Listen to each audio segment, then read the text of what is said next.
Welcome, Audio for Video team, to your first assignment, Transformer.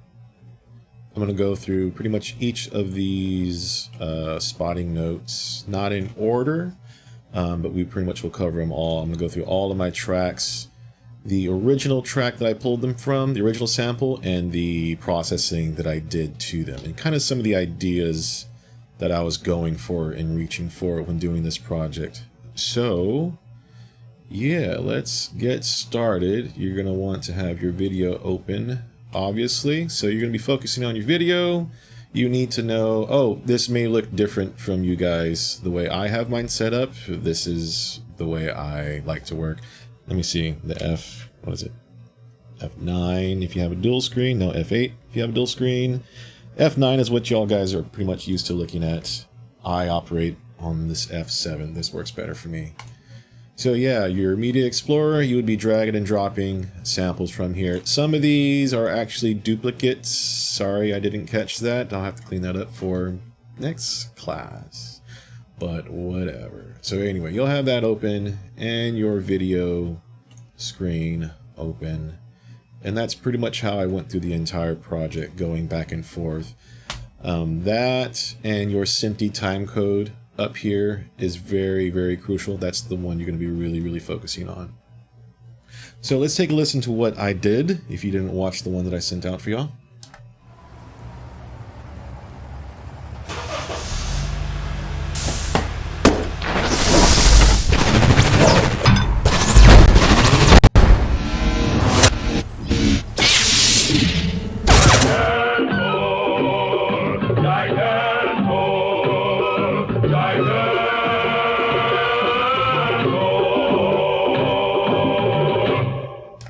Kind of a lot on my computer right now.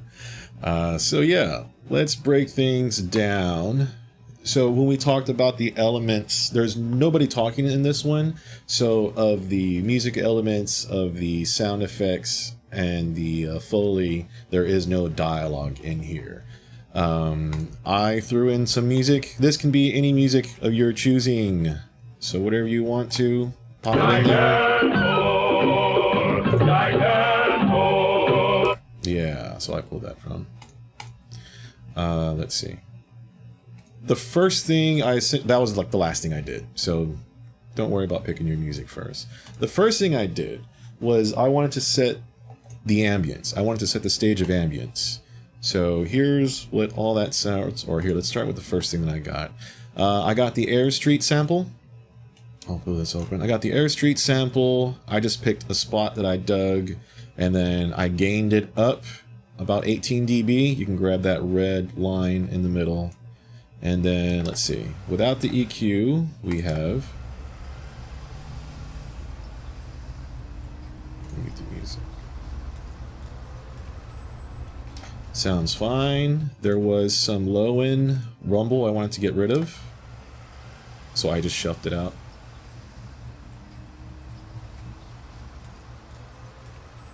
Yeah, that's it. I didn't want to just use one sample, so I made it a little bit more, I added an extra one.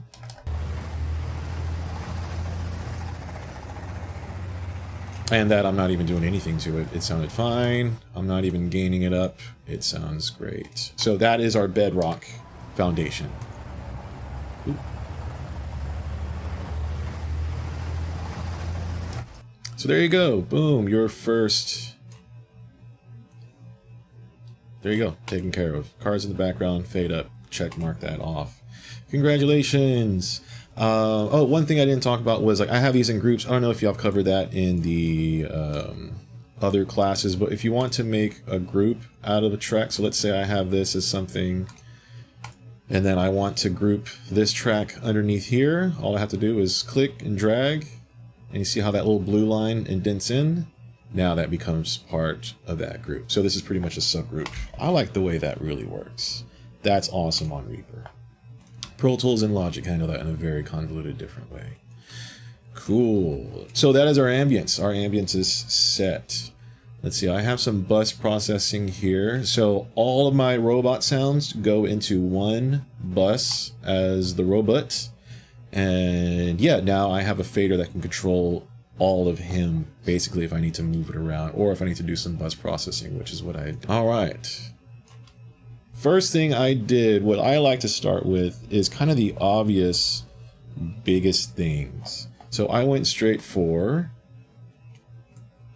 where is it? Step 1, step 2. So we see here at second 9, frame 10, second 10, frame 5.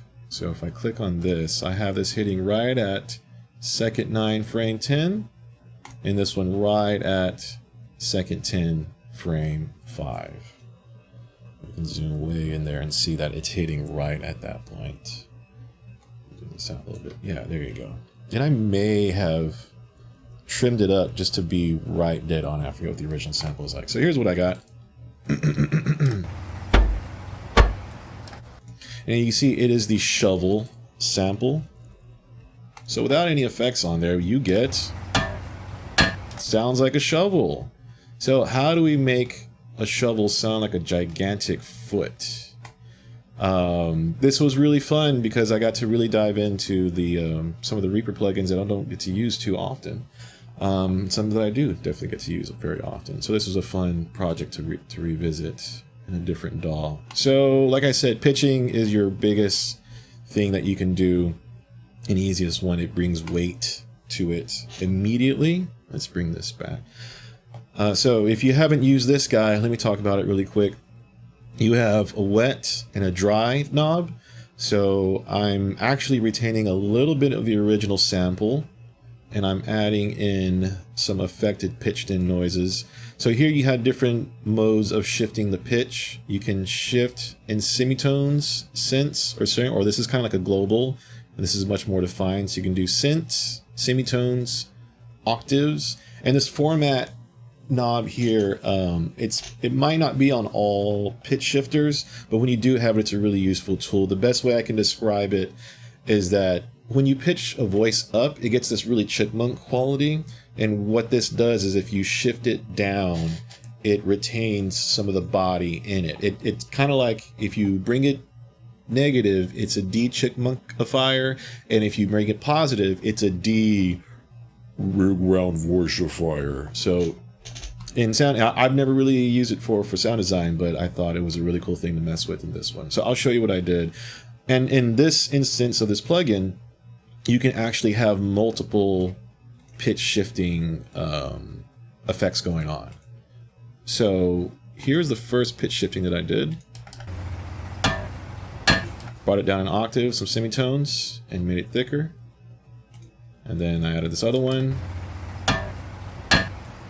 There you go. Didn't do too much with it, but that's it. Without... Oh, my bad. This is globally bypassed.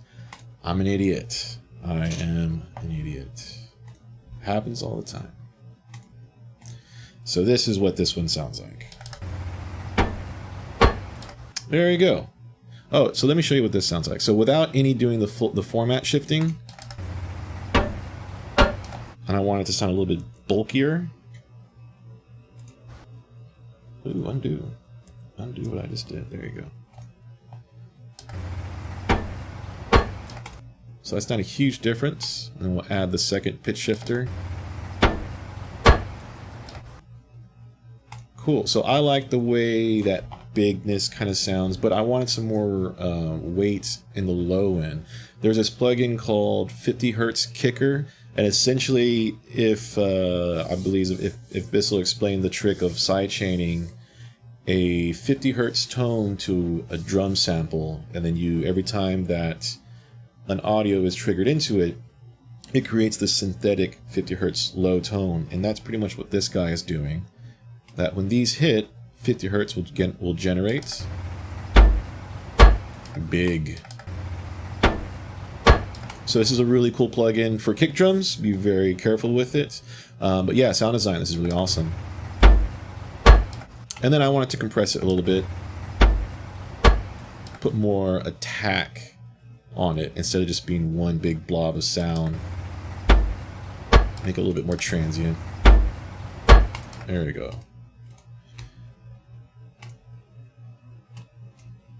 Alright, moving on. So then I felt that wasn't enough. And this metal door hinge has a really cool build-up effect when you hear it by itself. It's really neat. I dig it. Put it together with the shovel. There you go. Now, you can see here it says rate 200. I actually, in Windows, I'm not exactly sure what the key modifier is in Macs, but if you hold down Alt and you put your cursor at the top, or I'm sorry, at the edge of a media item, you should see a hand. You don't see a hand on this one because my screen capture is kind of dumb. But you should see a hand, and you'll be able to time stretch audio. So if I play that, there you go. And if I stretch that back out, you can time stretch the audio. So that's a cool trick if you want to just kind of mangle some stuff up. Yeah, there you go. And keep note that I didn't start this sample right at the time code that it says. The time code says that the impact needs to happen there. The impact of the sound isn't until well within the sample. So this is kind of like an eyeing and seeing to make sure it lines up manually. All right, the next one, let's move on to what did I put here? There's a weight spin. Ah, that was an easy one. The head. Where does that say? Head locks on, end of transformation, 815. So that says 814, but if you look at the sample, bam, right there, 815. And that's where it lands in. That is part of the weight spin. And I didn't do anything to it. I turned it down. That was about it. Oops. There you go. Moving along, this bottle rev. What does this guy do? Ah, here we go. So this is a reverse bottle sound, I believe, and I turned it down. Yeah, I dropped it in, and I wanted it to add some more effect to the head hopping on. There you go. That was an easy one.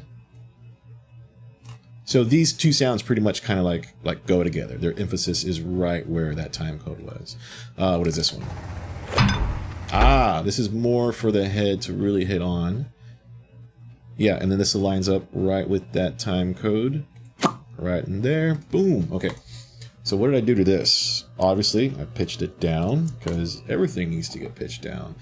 An octave. And that's it. So that's the sound originally. Terrible. Awesome. And some EQ. What did I do? Oh, it was a little bit 2K-ish. Yeah. Makes it sound thicker. Okay, so that's all part of the head. What else is, where's this guy at? Open, close, open, close.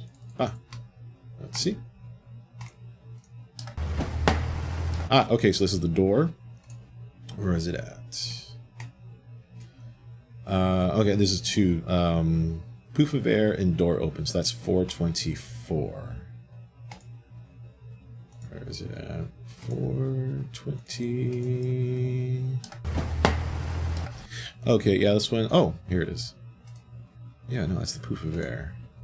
So pretty much around this time, there's the poof of air and the door opens. This time code was kind of like a generic one where, hey, these two things kind of happen at the same time. Let's look at what the original sample was.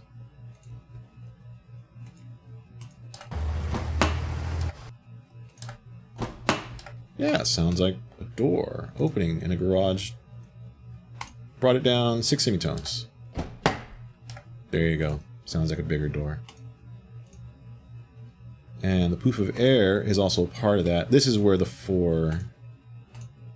There you go, 420. No. There you go, 424. That's where that happened. So this sound accounts for that one time code. There you go. And that's that poof of air right back here on the little back tire. Reverse that for you. And I didn't do anything but turn it down by 12.5 dB. Yeah, there you go. So that's air poof.